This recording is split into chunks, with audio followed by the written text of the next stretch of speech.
Hello students, मेरा इस YouTube channel maths time में आप सभी स्टूडेंट्स का स्वागत है। जिन स्टूडेंट्स ने मेरा चैनल अभी तक सब्सक्राइब नहीं किया, प्लीज़ चैनल सब्सक्राइब कीजिए, लाइक कीजिए, शेयर कीजिए। देखिए स्टूडेंट्स, इसके पहले के वीडियो में हम चैप्टर नंबर 6 अध्याय 6 त्रिभुज के इंपॉर्टेंट क्वेश्चन हम देख चुके हैं। इसके 2 वीडियो पहले बना चुका हूँ मैं। ये इस अध्याय से रिलेटेड मैं आपका थर्ड वीडियो बना रहा हूँ, तीसरा वीडियो बना रहा हूँ। इसमें भी कुछ क्वेश्चंस जो आपके बचे हुए थे वो क्वेश्चंस करेंगे हम अध्याय 6 के। देखिए जो इम्पोर्टेंट क्वेश्चन है आपके, जो आपकी सप्लीमेंट्री एग्जाम होने वाली उसके लिए बहुत ही इंपॉर्टेंट क्वेश्चन, वही मैं आपको करा रहा हूँ इस वीडियो में। तो देखिए स्टूडेंट्स, आपकी जो प्रश्नावली 6.2 के हम इसके पहले वाले वीडियो में 1 से लेकर 4 तक क्वेश्चन कर चुके हैं। अब अगला क्वेश्चन देखिए, इसका क्वेश्चन नंबर 5। क्वेश्चन 5 देखिए, प्रश्न नंबर 5 देखिए, हमको एक ट्राइंगल दे रखा है। इसमें क्या दे रखा है, डी समांतर किसके है, ये डी जो समांतर है ओ क्यू दे रखा है, और डी एफ समांतर किसके है, ओ आर के। डी समांतर है ओ क्यू के, और ये डी एफ है वो किसके समांतर है, ओ आर के। यस, तो हमको क्या सिद्ध करना है इस प्रश्न में, जो ई एफ है, ई एफ जो है किसके समांतर है, क्यू आर के। देखिए इसके प्रश्न देखिए आपका दिया है, सिद्ध करना है, इसका हल करेंगे हम। देखिए अब डी समांतर किसके, ओ क्यू के। देखिए थोड़ा सा मैं इसको समझाने के लिए आपको थोड़ा इस डायग्राम को ये कर रहा हूँ। ये लाइन हटा दी हमने यहाँ से, देखिए। यस, इसको भी हटा दीजिए थोड़े समय के लिए। देखिए स्टूडेंट, आपको अब क्लियर दिख रहे होंगे, 2 ट्राइंगल बन रहे हैं यहाँ पर। एक ट्राइंगल बन रहा है आपका पी क्यू ओ, और एक बन रहा है पी आर ओ। तो इस ट्राइंगल की अगर बात करें तो देखिए हम यहाँ पर डी समांतर किसके, ओ क्यू के। ये जो डी समांतर ओ क्यू कौन से ट्राइंगल में आ रहा है आपका, ये देखिए इस ट्राइंगल पी ओ क्यू, या पी क्यू ओ, या ओ पी क्यू, जो भी। देखिए त्रिभुज किसमें, पी क्यू ओ में। त्रिभुज पी क्यू ओ में क्या है, पी क्यू ओ में क्या दे रखा हमको, ये जो डी ई है वो किसके समांतर, देखिए समांतर दिख भी रही है दोनों। डी समांतर किसके हैं, चूंकि डी समांतर किसके हैं आपके, ओ क्यू के। तो यहाँ पर हम थेल्स प्रमेय पढ़ चुके हैं। इसमें दोनों प्रमेय का योग होगा आपका, थेल्स प्रमेय का, उसके विलोम का भी। यदि किसी त्रिभुज की एक भुजा के समांतर एक सरल रेखा खींची जाए तो वो अन्य 2 भुजाओं को क्या करती है, समान अनुपात में विभक्त करती है। तो डी समांतर किसके, आपकी ओ क्यू के। तो देखिए डी समांतर ओ क्यू के, तो क्या होगा, ये जो डी होगी ये 2 भुजाओं को क्या करेगी, समान अनुपात में विभक्त करेगी। मतलब पी अपॉन ई क्यू बराबर किसके, P D upon D O K. क्या हो जाएगा आपका, पीई, पी बटे ई क्यू, पी बटे ई क्यू बराबर होगा आपके पी डी बटे डी ओ के। पी डी बटे डी ओ, इसको दे दीजिए समीकरण नंबर 1, किससे, थेल्स प्रमेय से। यार अब देखिए, जैसे इधर एक त्रिभुज बन रहा है, इस साइड भी देखिए त्रिभुज, जैसे पी क्या लिया हमने, पी क्यू ओ, वैसे पी आर ओ। देखिए अब त्रिभुज पी आर ओ में, देखिए पी आर ओ में ये डी एफ जो है किसके समांतर दे रखे हमको, डी एफ समांतर किसके, ओ आर के। चूंकि डी एफ समांतर है ओ आर के, तो यहाँ भी हम थेल्स प्रमेय का उपयोग करेंगे। डी एफ समांतर किसके, ओ आर के। यदि किसी त्रिभुज की एक भुजा के समांतर एक सरल रेखा खींची जाए तो वो अन्य 2 भुजाओं को क्या करेगी, समान अनुपात में विभक्त करेगी। इसका मतलब क्या हुआ, पी एफ बटे एफ आर, पी एफ बटे एफ आर, पी एफ बटे एफ आर बराबर होगा किसके, पी डी बटे डी ओ के। पी डी बटे डी ओ, इसको भी समीकरण दे दीजिए 2। ये भी किससे हुआ आपका, थेल्स प्रमेय से। थेल्स प्रमेय से। तो देखिए स्टूडेंट्स, समीकरण 1 और 2 को देखिए, पी डी बटे डी ओ, इधर भी क्या है, पी डी बटे, दोनों के समीकरण 1 और 2 के देखे जाते, राइट हैंड साइड क्या इक्वल है, राइट हैंड साइड बराबर है दोनों के, आर एच एस बराबर है, तो एल एच एस भी क्या हो जाएंगे, बराबर है। हम पहले भी प्रश्नों में देख चुके हैं, समीकरण 1 एवं समीकरण किससे, 2 से, क्या, दोनों के आर एच एस बराबर, ये भी पी डी बटे डी ओ के बराबर है, ये भी पी डी बटे डी ओ के बराबर। तो पी, इसका सिंपल सा उदाहरण बताया था मैंने आपको, ए बराबर किसके, बी के, और सी बराबर भी किसके, बी के। मतलब ए बी के बराबर है और सी भी किसके बराबर, बी के। तो ए और सी भी आपस में क्या हो जाएंगे, बराबर। तो देखिए यहाँ पर, ये सपोज मान लो ए है आपका, ए बराबर बी, और यहाँ मान लो सपोज ये ए है, तो सी है तो सी बराबर बी, ये दोनों बी समझ लिए तो ये होगी, आप एक दूसरे के क्या हो जाएंगे बराबर। तो समीकरण 1 एवं समीकरण 2 से क्या होगा आपका पीई बटे ई क्यू, पीई बटे ई क्यू बराबर होगा आपके पी एफ बटे एफ आर के। तो देखिए अब यहाँ पर हम थेल्स प्रमेय के विलोम का उपयोग करेंगे। यहाँ पर देखिए अब इस प्रश्न में देखिए स्टूडेंट्स क्या आ रहा है, यहाँ पर क्या देख रहे हैं हम यहाँ पर पीई बटे ई क्यू, पीई बटे ई क्यू बराबर है किसके पी एफ बटे एफ आर के। कोई रेखा उसकी दो भुजाओं को समान अनुपात में विभक्त करती है तो वो तीसरी भुजा की क्या होती है समांतर होती है। तो जो ई एफ है वो क्या कर रही है पी बटे इस पी क्यू को और पी आर को समान अनुपात में विभक्त कर रही है, पी बटे ई क्यू बराबर पी एफ बटे एफ आर के। तो जो ई एफ है वो किसके समांतर होगी, इसलिए आपकी जो होगी ई एफ समांतर है, ई एफ समांतर है किसके क्यू आर के, किससे थेल्स प्रमेय के विलोम से, थेल्स प्रमेय के विलोम से। तो देखिए हमको यही सिद्ध करना था, पर क्या सिद्ध करना था आपका ई एफ समांतर है किसके क्यू आर के। तो ये सिद्ध हो गया हमारा ई एफ जो है वो किसके समांतर है क्यू आर के। देख लीजिए इस प्रश्न को।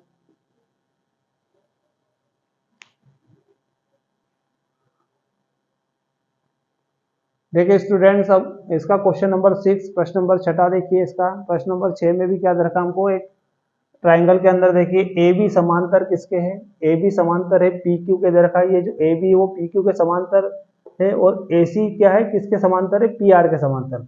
हमको सिद्ध करना है जो बी सी वो किसके समांतर है क्यू आर के। देखिए ए बी समांतर है पी क्यू के और ए सी समांतर है पी आर के, ए सी समांतर है किसके पी आर के। तो हमको सिद्ध करना है यहाँ पर ये जो बी सी है वो क्यू आर के समांतर है। तो देखिए यहाँ पर भी अब वही दो त्रिभुज यहाँ भी बन रहे हैं। अभी हमने प्रश्न नंबर 5वां किया है, वैसे सेम आपका प्रश्न नंबर कौन सा है, आपका 6ठा प्रश्न है। देखिए स्टूडेंट यहाँ पर अगर त्रिभुज की बात करें तो क्या त्रिभुज है आपका पी क्यू ओ। देखिए इसको त्रिभुज यस, देखिए अब क्लियर दिख रहे होंगे आपको दो त्रिभुज, त्रिभुज पी क्यू ओ, त्रिभुज पी आर ओ। तो त्रिभुज पी क्यू ओ में देखिए जो ए बी ओ किसके समांतर है आपके त्रिभुज पी क्यू ओ में, क्योंकि ए बी समांतर किसके है पी क्यू के हमको दे रखा है, ए बी समांतर किसके आपके पी क्यू के। तो यहाँ पे भी थेल्स प्रमेय का उपयोग होगा। यदि किसी त्रिभुज की एक भुजा के समांतर एक सरल रेखा खींची जाए तो वो अन्य दो भुजाओं को क्या करेगी समान अनुपात में विभक्त करेगी। क्या यहाँ पर ए बी समांतर किसके हैं पी क्यू के, तो क्या होगा आपका पी ए बट्टे ए ओ बराबर किसके क्यू बी बट्टे बी ओ के। तो ये अनुपात क्या होगा आपका बराबर होगा। देख लीजिए यहाँ पर क्या होगा क्यू बी बटे बी ओ, इसलिए क्यू बी बटे बी ओ, क्यू बी बटे बी ओ बराबर होगा किसके आपके पी ए बटे ए ओ के, पी ए बटे ओ किससे थेल्स प्रमेय से।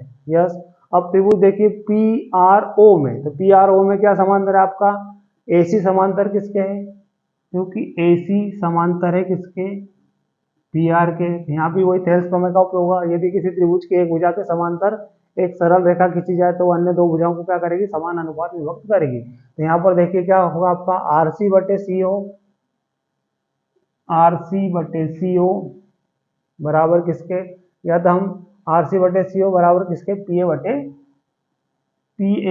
ए ओ के। तो देखिए यहाँ पे वही है आपका ए बराबर किसके बी के और सी बराबर बी के, तो आर एच एस बराबर है तो एल एच एस भी क्या हो जाएंगे बराबर। तो यहाँ भी देखिए पी ए बटे ए ओ, ये भी पी ए बटे ए ओ, दोनों के क्या है R H S right hand side बराबर, तो लेफ्ट हैंड साइड क्या हो जाएंगे आपके इक्वल हो जाएंगे बराबर हो जाएंगे आपके। तो क्या हो जाएगा क्यू बी बटे बी ओ बराबर किसके आर सी बटे सी ओ के। तो देखिए यहाँ पर अब क्या देख रहे हैं हम यहाँ पर क्यू बी, देखिए अब क्यू बी बटे बी ओ, क्यू बी बटे बी ओ बराबर किससे आर सी बटे सी ओ के। यहाँ पर थेल्स प्रमेय के विलोम का उपयोग हो रहा है। यहाँ पर यदि किसी त्रिभुज में कोई सरल रेखा उसकी दो भुजाओं को क्या करती है समान अनुपात में विभक्त करती है तो वह तीसरी भुजा की क्या होती है समांतर। ये जो बी सी है इस ओ क्यू को और ओ आर को क्या कर रही है समान अनुपात में बांट रही है। देखिए क्यू बी बटे बी ओ बराबर आर सी बटे सी ओ, तो ये दोनों का अनुपात बराबर है। तो ये अनुपात कौन बराबर कर रहा है बी सी, तो बी सी किसके समांतर होगी आपकी BC समांतर होगी किसके, QR के, किससे, थेल्स प्रमेय के विलोम से। तो लेकिन दोनों प्रश्नों में हमने किसका उपयोग किया, थेल्स प्रमेय का भी उपयोग हुआ और थेल्स प्रमेय के विलोम का भी। देख ले स्टूडेंट, देखिए इसको। फ्रेंड्स, हम नेक्स्ट क्वेश्चन में देखिए आपका प्रश्नावली 6/5 के दो प्रश्न इंपॉर्टेंट क्वेश्चन है आपके, प्रश्न नंबर 4 और प्रश्न नंबर 5। इन दोनों प्रश्नों को हल करने के लिए हमको पाइथागोरस प्रमेय का कथन और उसके विलोम का कथन दोनों याद होना चाहिए। ये दोनों प्रश्न इस प्रमेय से हल होंगे। तो देखिए सबसे पहले पाइथागोरस प्रमेय क्या है। तो पाइथागोरस प्रमेय क्या है हमारा, एक समकोण त्रिभुज में कर्ण का वर्ग। पाइथागोरस प्रमेय का कथन, ये भी कभी आता है क्वेश्चन लिखने एग्जाम में आपके। तो देखिए पाइथागोरस प्रमेय का कथन, एक समकोण त्रिभुज में कर्ण का वर्ग, एक समकोण त्रिभुज में कर्ण का वर्ग अन्य दो भुजाओं के वर्गों के योग के क्या होता है, बराबर होता है। ये पाइथागोरस प्रमेय का कथन है आपका। एक समकोण त्रिभुज में कर्ण का वर्ग अन्य दो भुजाएं शेष दो भुजाओं के वर्गों के योग के बराबर था। मतलब इसमें पाइथागोरस प्रमेय में क्या आपको एक समकोण त्रिभुज दिया हुआ रहता है। देखिए यहाँ पर मान लीजिए ABC क्या एक समकोण त्रिभुज, ये आपका क्या है, कर्ण है, और ये दो भुजा, ये लंब और आधार समझ लीजिए। तो क्या है पाइथागोरस प्रमेय, पाइथागोरस प्रमेय हमको ये पता होता है कि उसका एक कोण कितने अंश का है, 90 अंश का है। क्योंकि पाइथागोरस प्रमेय हमेशा कौन से त्रिभुज में उपयोग किया जाता है, केवल और केवल समकोण त्रिभुज में, ध्यान रखना। तो जब भी पाइथागोरस प्रमेय की बात होती है तो हमको कौन सा त्रिभुज बनाना है, समकोण त्रिभुज, जिसका एक कोण कितने अंश का बनाओगे आप, 90 अंश का। तो समकोण क्या है पाइथागोरस प्रमेय, एक समकोण त्रिभुज में कर्ण का वर्ग अन्य दो भुजाओं के वर्गों के योग के क्या होता है, बराबर। तो कर्ण क्या है यहाँ पर, यहाँ AC का वर्ग बराबर किसके होगा, AB square plus BC square के। एक समकोण त्रिभुज में कर्ण का वर्ग अन्य दो भुजाओं के वर्गों के योग के क्या होता है, बराबर होता है। किसने कहा था, पाइथागोरस प्रमेय, पाइथागोरस ने। तो ये पाइथागोरस प्रमेय का कथन हुआ आपका। अब इसका विलोम का कथन देखिए, ये जो प्रश्न नंबर 4 है ये हम किससे हल करेंगे, पाइथागोरस प्रमेय से। अब पाइथागोरस, यदि किसी त्रिभुज की एक भुजा का वर्ग, यदि किसी त्रिभुज की, हमको पता नहीं कि वो त्रिभुज समकोण है या नहीं, हम कैसा पता लगाएंगे, हम कोई भी त्रिभुज समकोण है या नहीं इसको पता लगाने के लिए मान लीजिए उसकी एक भुजा का वर्ग अन्य दो भुजाओं के वर्गों के योग के अगर बराबर आ जाए तो हम कहेंगे कि इन भुजाओं से बनने वाला त्रिभुज क्या होगा, आपका समकोण त्रिभुज होगा, और उसकी पहली भुजा का समकोण क्या होगा, समकोण होगा। तो देखिए पाइथागोरस प्रमेय का विलोम का कथन, यदि किसी त्रिभुज की एक भुजा का वर्ग अन्य दो भुजाओं के वर्गों के योग के बराबर हो तो पहली भुजा का समकोण क्या होता है, समकोण होता है। मान लीजिए आपको एक त्रिभुज दे रखा है यहाँ पर ABC, और आपको पता नहीं है कि त्रिभुज समकोण है या नहीं। मान लीजिए इस भुजा का माप जो भी हो, इसका वर्ग इन दोनों के वर्गों के योग के अगर बराबर आ जाए तो क्या होगा, ये जो त्रिभुज होगा वो समकोण त्रिभुज होगा, और इसकी पहली भुजा का समकोण क्या होगा, समकोण होगा। मतलब यहाँ पर क्या होगा, इस कथन को क्या कहेंगे हम, पाइथागोरस का विलोम का कथन।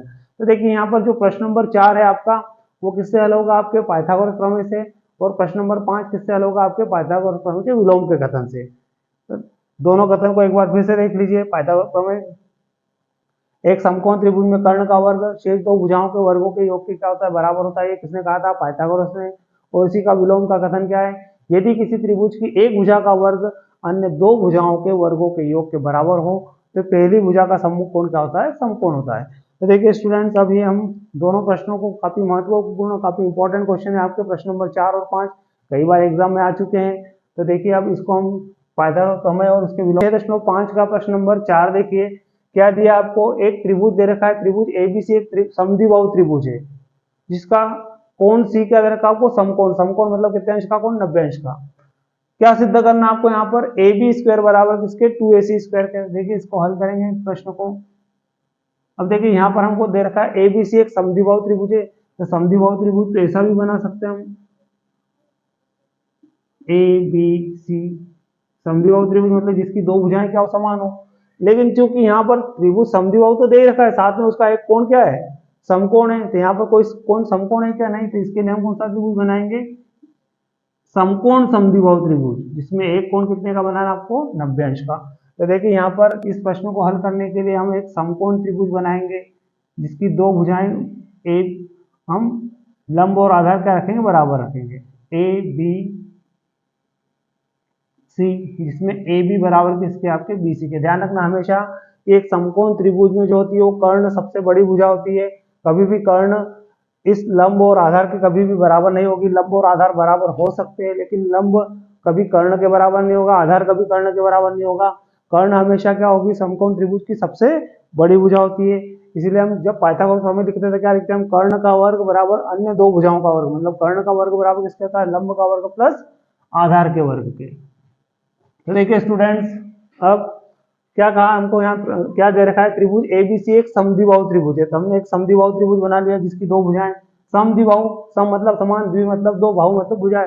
ऐसा त्रिभुज जिसकी दो भुजाएं समान होते हैं। यहाँ पर दो भुजाएं समान कौन सी ली हमने, एबी और बीसी। एबी और एसी बराबर ले सकते क्या, नहीं ले सकते। बीसी एसी बराबर ले सकते क्या, नहीं ले सकते, क्योंकि कर्ण लंब कभी बराबर नहीं होगा, कर्ण आधार कभी बराबर नहीं होगा। तो एक एबीसी एक समद्विबाहु त्रिभुज दिया जहां पर कौन सी समकोण है। अब देखिए यहाँ पर हमने यहाँ बी लिख दिया, लेकिन हमको कौन सा कोण 90 अंश का दे रखा है, सी। तो यहाँ पर देखिए हम इसको बी को हटा के यहाँ पर हमको क्या लिखना पड़ेगा, सी। क्यों, क्योंकि हमको यहाँ क्वेश्चन में दे रखा है कौन सी समकोण है, तो हमको सी को यही लिखना पड़ेगा। सी को हम यहाँ इन दोनों जगह नहीं रख सकते, तो यहाँ पर क्या कर लीजिए आप, बी। चाहे तो आप ए यहाँ लिख सकते हो, बी यहाँ लिख सकते हो, लेकिन सी को इन दोनों जगह नहीं लिख सकते। क्यों, क्योंकि यहाँ कितने अंश का कोण बन रहा है, 90 अंश का। जहाँ पर 90 अंश का कोण बन रहा है वहीं पर हमको क्या लिखना पड़ेगा, बिंदु सी। तो देखिए हमको यहाँ पर अब क्या दे रखा है, एक त्रिभुज एबीसी एक समद्विबाहु त्रिभुज है जिसका कौन सी समकोण है, तो हमने एक समद्विबाहु त्रिभुज बनाया जिसका कौन सी क्या लिया हमने, समकोण। अब इस समकोण त्रिभुज में क्या, अभी हमने जो देखा पाइथागोरस प्रमेय, पाइथागोरस प्रमेय लगा दीजिए।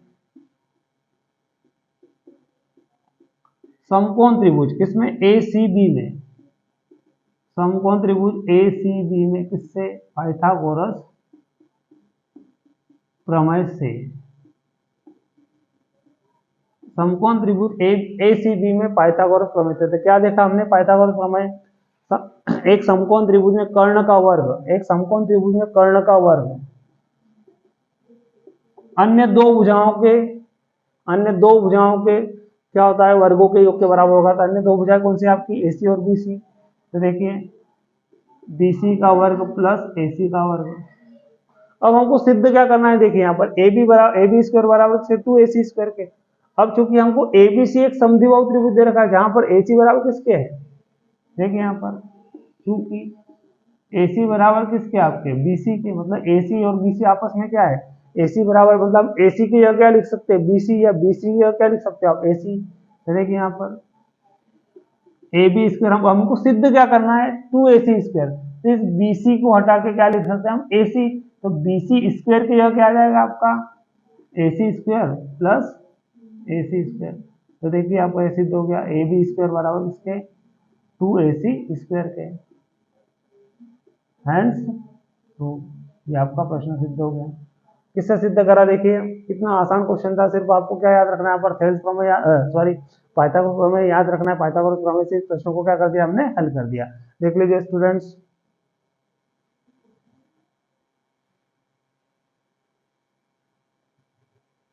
देखिए स्टूडेंट्स, प्रश्नावली 6.5 का प्रश्न नंबर 5वां क्या दे रखा है हमको, इस प्रश्न में दिया है क्या दे रखा है, एबीसी एक समद्विबाहु त्रिभुज है जिसमें एसी बराबर बीसी दे रखी है हमको। एबीसी एक समद्विबाहु त्रिभुज है इसमें एसी बराबर किसके, बीसी के। और एक और चीज दे रखी है यहाँ पर, एवं ए स्क्वायर बराबर किसके, आपके 2ac स्क्वायर के। तो हमको इस प्रश्न में सिद्ध करना है कि त्रिभुज एबीसी जो त्रिभुज बनाया हुआ एक समकोण त्रिभुज है।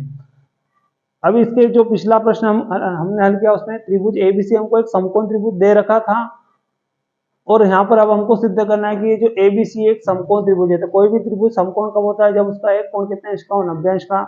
या उसमें अब हम पाइथागोरस प्रमेय के विलोम का कथन लगा दे, यदि किसी त्रिभुज की एक भुजा का वर्ग अन्य दो भुजाओं के वर्गों के योग के बराबर बता दे अगर हम, तो पहली भुजा का समूह कोण क्या होता है, समकोण होता है। मतलब यहाँ पर पाइथागोरस प्रमेय के विलोम का कथन अगर हम सिद्ध कर देते हैं तो ये हमारा प्रश्न क्या हो जाएगा, हल हो जाएगा।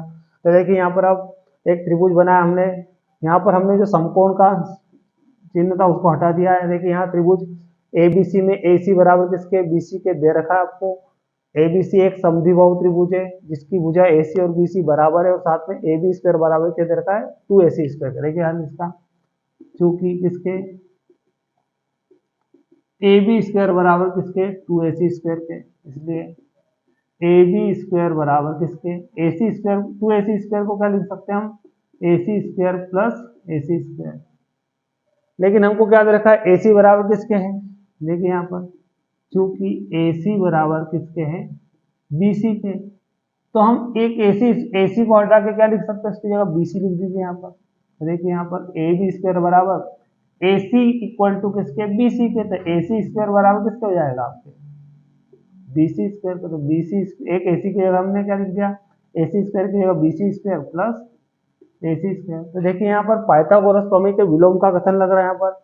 यदि किसी त्रिभुज की एक भुजा का वर्ग, यदि किसी त्रिभुज की एक भुजा का वर्ग अन्य दो भुजाओं के वर्गों के योग के बराबर हो तो पहली भुजा के सामने का कोण क्या होगा। यहाँ पर क्या कर दिया हमने, AB स्क्वायर बराबर किसके, आपके BC square plus AC square के, तो क्या होगा, इसलिए तो पहली भुजा के सामने का कोण क्या होगा आपका, इसलिए कोण C बराबर किसके होगा, 90 अंश होगा। क्यों होगा, किससे, पाइथागोरस प्रमेय के विलोम से, पाइथागोरस प्रमेय के विलोम से। ये पाइथागोरस प्रमेय के विलोम के कथन में देखा हमने, यदि किसी त्रिभुज की एक भुजा का वर्ग अन्य दो भुजाओं के वर्गों के योग के बराबर हो तो पहली भुजा के सामने का कोण क्या होता है, समकोण। और जब किसी त्रिभुज का एक कोण 90 अंश का हो तो वो त्रिभुज क्या हो जाता है, समकोण हो जाता है। तो देखिए क्या सिद्ध करना है हमको, त्रिभुज ABC एक समकोण त्रिभुज है।